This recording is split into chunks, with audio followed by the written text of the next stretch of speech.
लोगों का खाना खराब करके रख दिया, उनका सिंबल भी नहीं दिया गया। ये सबसे बड़ी तबाहकारी है। जो खान साहब से अलहदा हुआ है उसकी सियासत का मतलब खाना खराब हो जाता है। परवेज खटक साहब ने पार्टी छोड़ दी, को भी अवाम ने रिजेक्ट कर दिया। हाफिज नईमुर रहमान उसने जीती हुई नशिस्त अपनी छोड़ दी, मुझे धांधली के जरिए जिताया गया।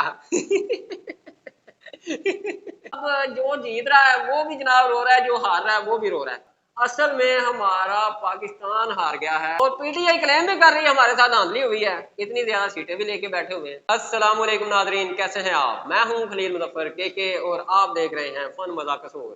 तो नादरीन, पाकिस्तान में इलेक्शन 2024 की क्या तबाहकारियां हुई और क्या उसने जुल्म ढाए, ये आज हम डिस्कस करने वाले हैं और मैं सारी हकीकत आपके सामने रखता हूँ। बहुत ज्यादा लोगों का खाना खराब करके रख दिया। तो नादरीन, सबसे पहले तो पीटीआई की तबाहकारियों की बात करते हैं। तो पीटीआई को जनाब मुकम्मल तौर पे तबाह कर दिया इलेक्शन 2024 ने, और ऐसा तबाह किया कि उनको निशान भी, उनका सिंबल भी नहीं दिया गया। उसके बाद जनाब अभी इलेक्शन हुआ है तो साथ ही बहुत बड़े बड़े बुरज उलट गए, जिस तरह राणा सनाउल्लाह, साद रफीक, जवेद लतीफ साहब और बड़े बड़े बुर्ज जनाब उलट गए और वहां पे जो नए कैंडिडेट थे वो जनाब जीतते हुए नजर आए। मेरा ख्याल है कि सारे कैंडिडेट, सीनियर जितने भी कैंडिडेट हैं, बहुत ज्यादा हारते हुए नजर आए, सिवाय चंद एक के। जनाब हर तरफ धांधली धांधली धांधली का शोर बर्पा हो गया, हर तरफ हर बंदा हर दूसरी जुबान पे एक ही बात थी, धांधली हो गई, धांधली हो गई। और इसने भाई बहुत बहुत बड़े सीनियर सियासतदानों की जिंदगी के, सारी जिंदगी की मेहनत के ऊपर पानी फेर के रख दिया। कुछ तो धांधली की नजर हो गए और कुछ जनाब हकीकत में लोगों ने उनको डिनाई कर दिया। जमात इस्लामी के मीर सिराजुल हक जनाब अपनी इमारत से इस्तीफा दे चुके हैं। ये सबसे बड़ी तबाहकारी है आज तक की। यहाँ पे भी जरूरत पड़ती है जमात इस्लामी हर कदम हर वक्त पाकिस्तान की अवाम के शाना बशाना खड़ी रही, मगर अवाम ने उनको मैंडेट नहीं दिया और अवाम ने उनको मजबूर कर दिया कि आप भाई अपना रास्ता और तलाश करें। उसके बाद सबसे बड़ी डेवलपमेंट ये हुई कि जनाब जहांगीर तरीन साहब ने अपनी पार्टी ही छोड़ दी।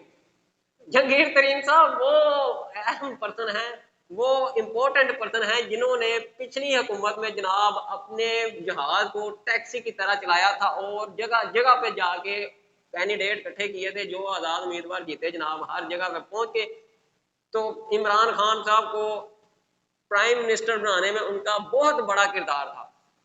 अब उनका दोबारा जहाज चलने की जब तैयारी हुई, जब उनके दोबारा जहाज की जरूरत मियाँ साहब को पड़ी, तो भाई वो उन्होंने कहा कि नहीं भाई, अब क्या बात होगी ऐसी यार। उस पार्टी ने तो बड़ा ही जबरदस्त मंशूर पेश किया था, अवाम ने क्यों रिफ्यूज कर दिया, इमाम ने क्यों उनको रिजेक्ट कर दिया, क्या वजह है? अब वो तो कह रहे थे कि जनाब मैं बिजली फ्री दूंगा, गैस फ्री दूंगा, तनख्वाह को बढ़ा दूंगा, पेट्रोल सस्ता कर दूंगा। ये सारी चीजें तो उनके मंशूर का हिस्सा था, मगर उनके मंशूर को अवाम ने नहीं माना। क्यों नहीं माना? उसकी सबसे बड़ी वजह यह है कि जो खान साहब से अलहदा हुआ है आज तक की तारीख में अभी देखने तक तो ऐसा ही मिलता है कि वो भाई उसका तो खाना खराब हो जाता है।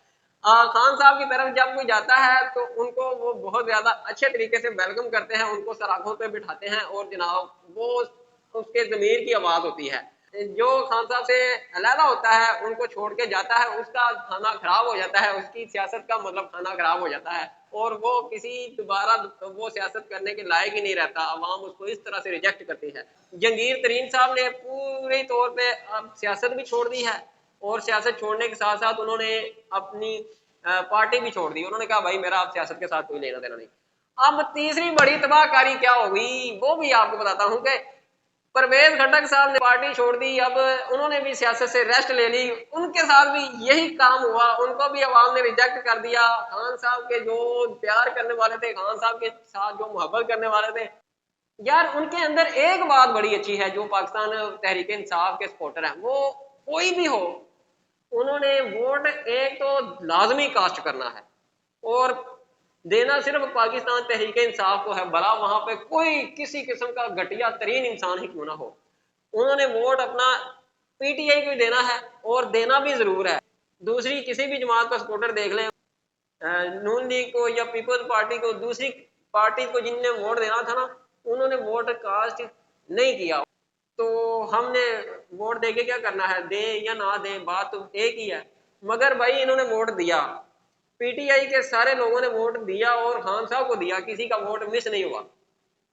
अब सबसे बड़ी बात आपको ये बताने वाला हूं कि हाफिज नईमुर रहमान जो कराची के मीर हैं जमात इस्लामी के, जनाब उन्होंने एक नई बात कही है कि जनाब मैं इस्तीफा देता हूं अपनी जीती हुई नशिस्त से। उसने जीती हुई नशिस्त अपनी छोड़ दी, उसने कहा भाई मैं नहीं करता। और वजह क्या है कि मुझे धांधली के जरिए जिताया गया। अच्छा, आपको भी हंसी आ रही होगी। अब उनको धांधली के जरिए जिताया गया, मगर पहले वो क्लेम कर रहे थे कि हमारी 8 से 10 जो सीट्स हैं वहां पे हमें धांधली के जरिए हराया गया। अब धांधली, अब उनको जिताया भी गया है तो धांधली के जरिए, उनको हराया भी गया है तो धांधली के जरिए। अब ये बात तो समझ में नहीं आती, अगर उनको धांधली के जरिए जिताया गया है तो वो ये किस तरह कह रहे हैं कि उनको जमात इस्लामी को धांधली के जरिए हराया गया है, उनको तो जिताया गया है। अब जो जीत रहा है वो भी जनाब रो रहा है, जो हार रहा है वो भी रो रहा है।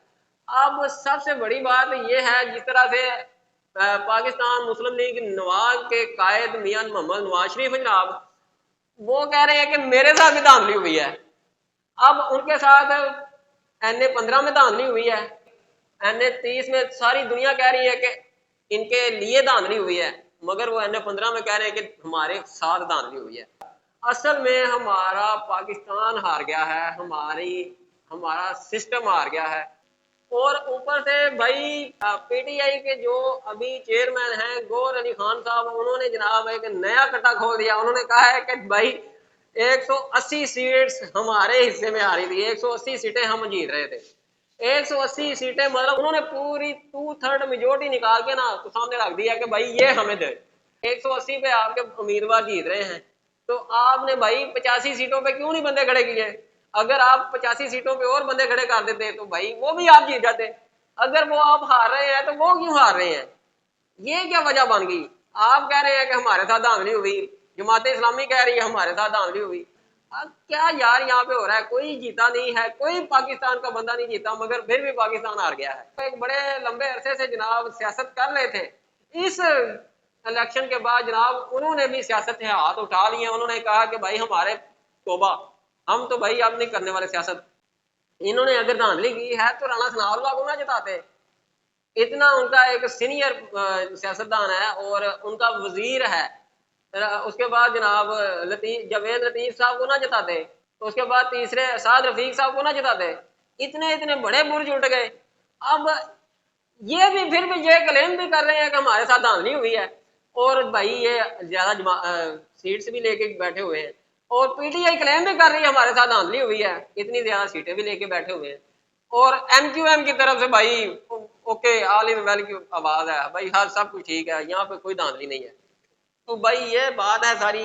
तो अब आपने देखना है कि पाकिस्तान का जो फ्यूचर है वो क्या होगा, और पाकिस्तान का फ्यूचर कौन सेट करेगा। हमारे तो पाकिस्तान के लोग जो हैं उन्होंने वोट दिया था कि 5 साल के लिए एक नई हुकूमत मुंतखब करेंगे, मगर 5 साल के लिए कोई नई हुकूमत नहीं आ रही भाई। ये वही हुकूमत आ रही है दोबारा 2.5-3 साल के लिए जो हर दफा होती है।